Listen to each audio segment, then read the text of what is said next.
A graça e a paz do nosso Senhor Jesus esteja com todos vós. Estamos aqui para estudar mais um pouquinho da Palavra de Deus e eu quero estar atendendo o pedido de algumas pessoas, pastores e outros irmãos e irmãs que me pediram para falar algo a respeito do casamento. E eu quero dizer para vocês que falar sobre casamento talvez seja um pouco difícil, um pouco complicado, né, devido a tantas ideias a respeito do casamento. Mas eu vou ler aqui dois versículos, Mateus 19, onde o Senhor Jesus disse: Por esta causa deixará o homem pai e mãe e se unirá à sua mulher, tornando-se os dois uma só carne. De modo que já não sois dois, mas uma só carne. Portanto, o que ajuntou Deus, o homem não separa. Então, que a graça do Senhor, que a misericórdia do Senhor esteja sobre nossas vidas para nós estudarmos um pouquinho sobre essa questão, esse assunto do casamento, sobre o divórcio e assim por diante. Como eu estava dizendo, já faz um tempinho que um pastor ou pastores já me pediram para fazer alguma palestra sobre casamento, também irmãos e irmãs pediram para fazer. E desde então eu comecei, aliás, eu tenho pesquisado sobre esse assunto há muito tempo, porque na verdade essa questão do casamento, eu presenciei alguns acontecimentos e presencio ainda até hoje, que me deixa às vezes intrigado, me deixa assim um tanto até mesmo revoltado, inconformado com a questão do casamento. E mais recentemente alguém me pediu para falar sobre um casamento baseado nos textos bíblicos, nos casamentos que tem mencionado na Bíblia. E eu quero dizer que é praticamente impossível pegar os textos do Antigo Testamento, principalmente do Antigo Testamento, mas também do Novo, né, e aplicar de forma literal nos nossos dias. O que pode ser feito é uma adaptação, porque se alguém disser que tem como aplicar literalmente como está escrito, está completamente equivocado, porque não tem como. Seria, sim, uma afirmação muito errônea, porque não tem como. Eu vou mostrar isso para vocês na Bíblia, porque nós temos que considerar que a Bíblia foi escrita a uma distância de tempo muito longe da nossa. Então essa distância aí, no decorrer do tempo, houve muitas mudanças, inclusive dentro da cultura do povo o qual escreveu a Bíblia, foi escrita a Bíblia. Então, principalmente o Antigo Testamento, foi escrito há mais de 2000 anos, né? Então mudou muita coisa nesse decorrer de tempo. De um século para o outro já muda, imagina, de milhares de anos, né? Então, nós vamos ver aqui como não é possível aplicar, como eu disse, literalmente as formas de casamento que está na Bíblia. Eu gosto de começar sempre pelo ensinamento do Senhor Jesus. Sempre eu digo nos meus estudos que o fundamento dos estudos que eu faço, da teologia que eu penso, que eu sigo, a base é Jesus Cristo. Não é a lei de Moisés, não são os profetas, não são os apóstolos, mas sim Jesus Cristo. Eu uso todos os textos da Bíblia, de Gênesis e Apocalipse, dentro do assunto, mas a base de todo estudo é o Senhor Jesus. É uma teologia cristocêntrica. Então Jesus está no centro, ele é a base, ele é o fundamento, a fundamentação, a segurança, a firmeza de toda a doutrina, todo ensinamento.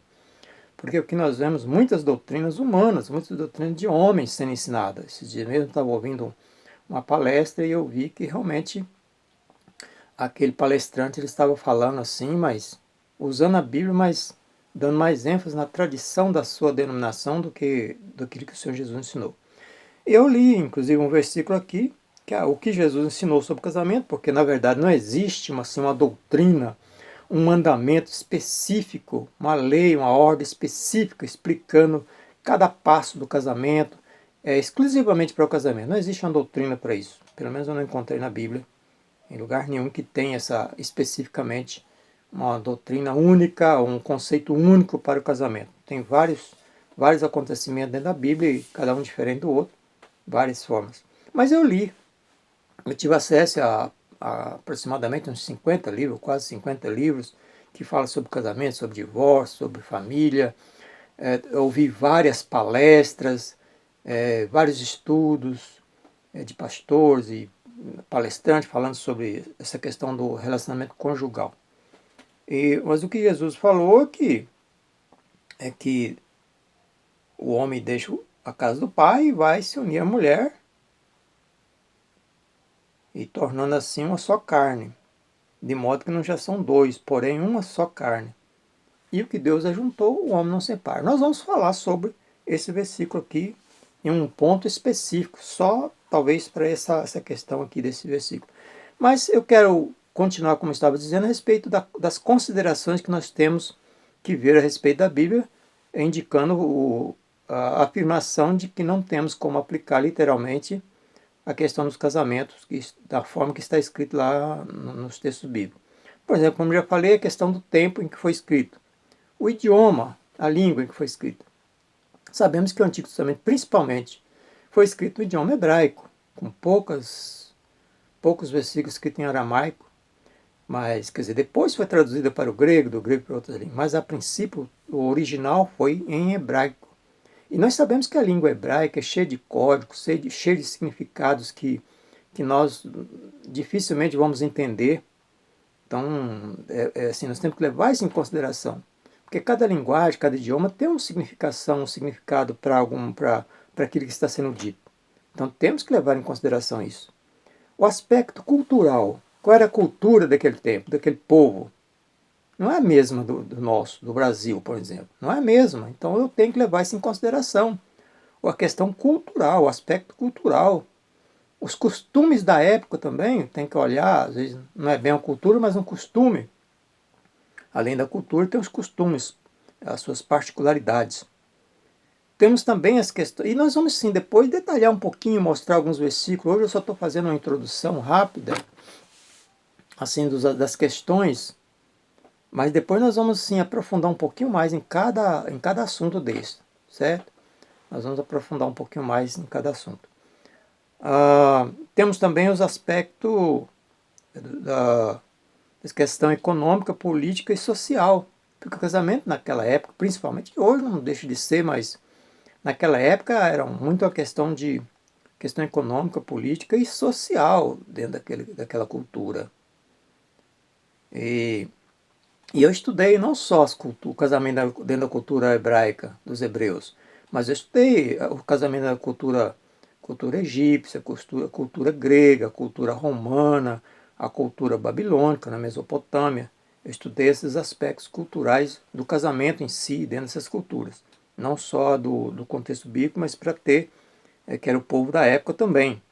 A questão das leis da época, que eram diferentes de hoje, tem tantas questões das leis da época que não tem como ser aplicado hoje. Por exemplo, o significado das palavras na época. Então, assim, qual é o significado da palavra casamento naquela época? Qual é o significado do divórcio naquela época? Como é que eles viam? O que significava realmente? Quando se falava de casamento, o que vinha na mente, na ideia das pessoas naquele momento? Então, tem um significado da época. Também nós temos outra coisa, que alguém pediu assim, eu quero uma orientação, uma explicação sobre o namoro, noivado e casamento de acordo com a Bíblia, conforme está escrito na Bíblia. Já de antemão eu quero dizer que o namoro está descartado. No texto bíblico eu observei e não encontrei. Se você descobriu algum versículo que fala especificamente sobre namoro, me passe, porque eu não encontrei namoro.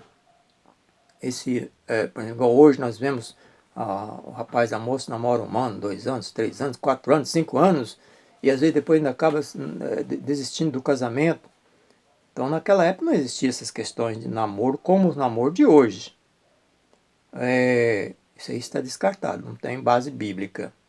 Noivado sim. Em alguns casos acontecia o noivado, em outros casos não. Mas o noivado já era um compromisso realmente de casamento. Após o noivado, não podia, por exemplo, a moça, principalmente na época, ela não podia ter, digamos assim, arrumar outro namorado ou desistir, porque senão ela era punida. Em algumas culturas, se houvesse uma desistência, quem desistia ia pagar o preço. Até mesmo o pai da mãe, não, resolvia não deixar minha filha casar com fulano, ele ia pagar um preço também. E o casamento já era aliás, o noivado já era um compromisso de casamento. Já era um compromisso, já estava comprometido. Muitas vezes pelo fato de que, às vezes a moça era muito jovem, o rapaz era muito novo, mas já os pais é que arrumavam os casamentos para seus filhos. Então já era comprometido, às vezes não tinha idade para casar, mas já se comprometia. Então, tanto é que aqui, mais uma coisa que eu digo que não tem como o casamento ser exatamente como o que acontecia na Bíblia, porque naquela época, geralmente, quem escolhia o casamento eram os pais. O pai do rapaz que mandava, escolhia, ó, você vai casar com tal moça, tal fulana, né? Ou combinava entre os pais, o pai do rapaz e o pai da moça, fazia um acordo. Então, na verdade, não era a moça, eu quero casar com aquele rapaz, ou o rapaz, eu quero casar com aquela moça. Não era bem assim. Eram os pais que decidiam. Em alguns casos, tinha exceções, que às vezes o próprio homem, o próprio rapaz, às vezes escolhia, mas muitas vezes se dava mal também, como o caso de Sansão, né? Desobedeceu os pais, foi escolher uma moça que não era da parentela dela e acabou se dando mal. Nós temos também aqui o dote.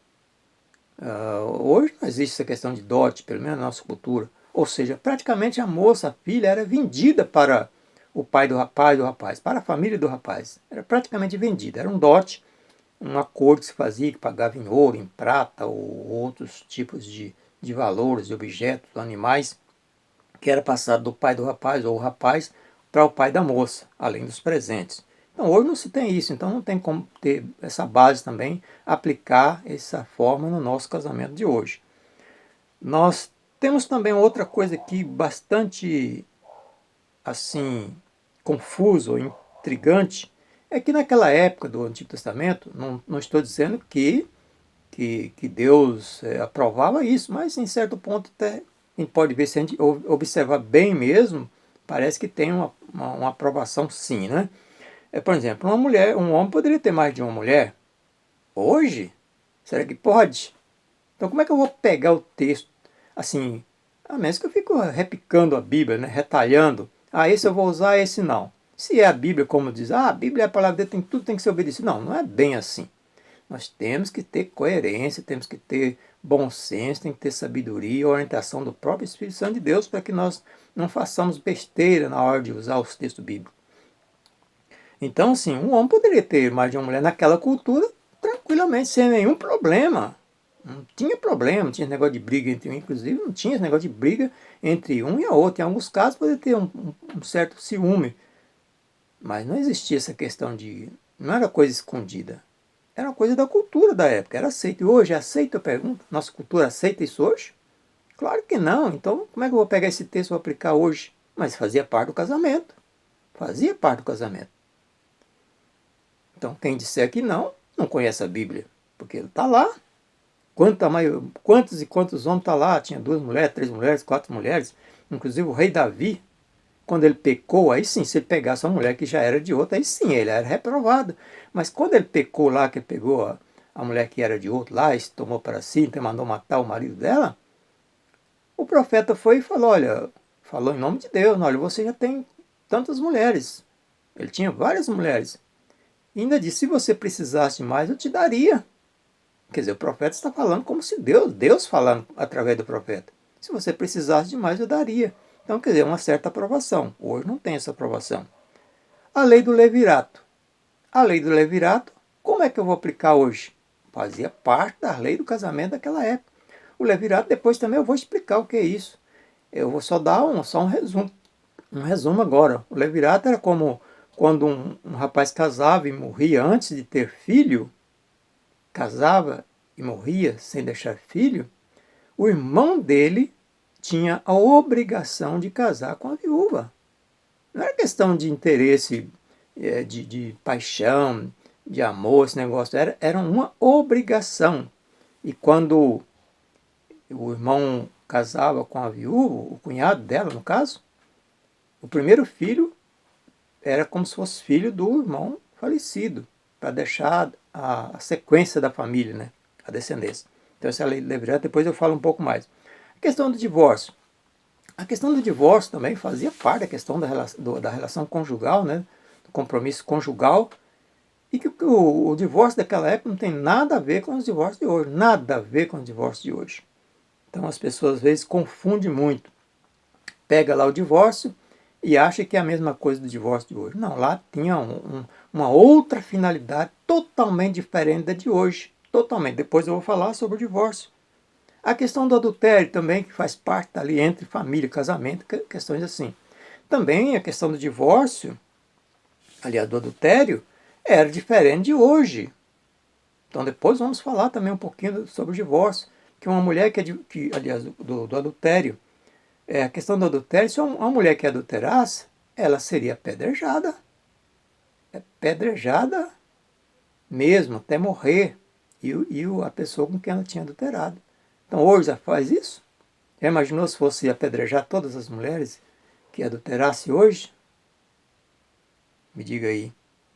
Então, sim, tem uma questão diferente aí entre daquela época para hoje, a diferença de cultura. Questão de uma só carne, como o Senhor Jesus mesmo falou. Também nós vamos estudar essa questão de se tornar uma só carne. A questão de, até eu quero fazer aqui uma ilustração depois, quando eu for falar sobre o assunto, eu vou fazer uma ilustração demonstrando a questão de que o Deus uniu, o homem não separa. Também, né? A questão de se tornar uma só carne e o que Deus uniu, o homem não separa. O jugo desigual, também vamos falar sobre a questão do jugo desigual. O que é isto? O que significa jugo desigual? E também a questão da submissão da mulher ao marido. A mulher tem que ser totalmente submissa ao marido. Será que isso funciona hoje? A questão do jugo desigual também não é a mesma coisa do que o texto que está lá. Para hoje tem uma diferença, essa questão do jugo desigual, que nós vamos entrar em detalhes depois. E como eu já disse aqui, eu vou repetir, a submissão. O texto fala que a mulher seja submissa em tudo ao seu marido. Será que funciona isso na prática?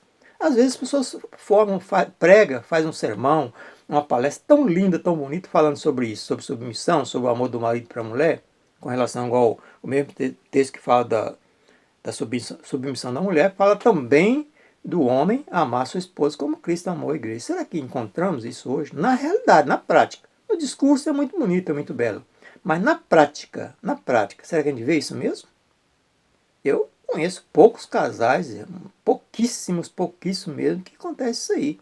Então, quer dizer, seria uma hipocrisia falar que sermão tão bonito, então por que não pegamos a realidade do que acontece hoje? Porque eu conheço pouquíssimo. Uma mulher é submissa em tudo ao marido, e o marido ama a mulher como Jesus ama a igreja. Eu dificilmente encontro esse tipo de casais. Certo? Então, sim, nós vamos depois fazer vamos aprofundar um pouquinho mais em cada um desses assuntos que nós mencionamos aqui. Isso aqui foi só uma apresentação dos assuntos, uma breve introdução.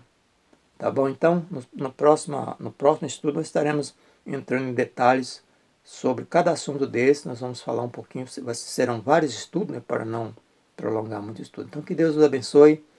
Espero que já tenha ajudado um pouco a você que está precisando dessa orientação, mas pode saber que tem muito mais. Continue observando, acompanhando, para que você não perca nenhuma informação a respeito do assunto. Tá bom? Que Deus abençoe e até a próxima oportunidade, em nome do Senhor Jesus. Amém? Meu abraço.